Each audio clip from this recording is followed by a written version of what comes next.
Үйдегі тыныштықтың, түсіністіктің ең негізгі қағидаларының бірі сырттағы адамдармен қалай сыпайы және жақсы мәміледе болсақ, дәл сондай мәміленің жанұя ішінде болуы.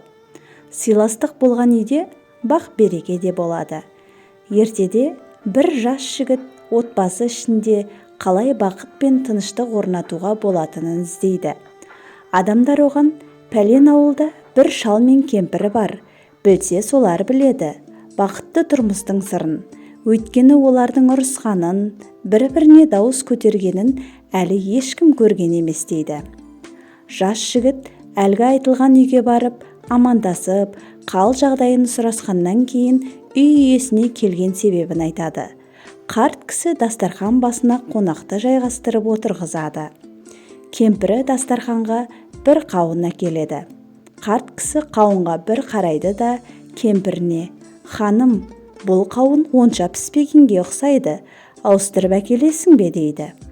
Әйелі жарайды деп қауынды кері әкетіп, тағы бір қауын әкеледі. Күйеуі: «Бұл да болмады, тағы басқасын көрші» дейді.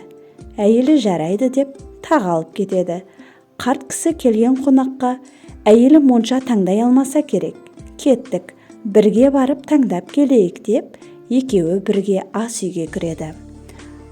Ас үйге кіргенінде бір ғана қауын тұрғанын көреді.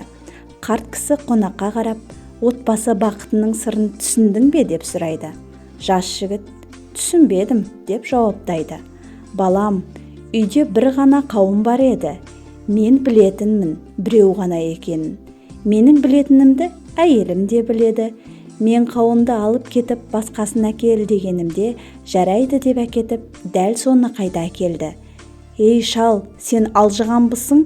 Үйде бір ғана қауын бар, не айтып тұрсың?» демеді. Мен бір нәрсе айтқанымда әйелім қарсы шықпайды, дереу айтқанымды орындайды. Ол да бір нәрсе айтқанында мен де оның көңілін қалдырмаймын.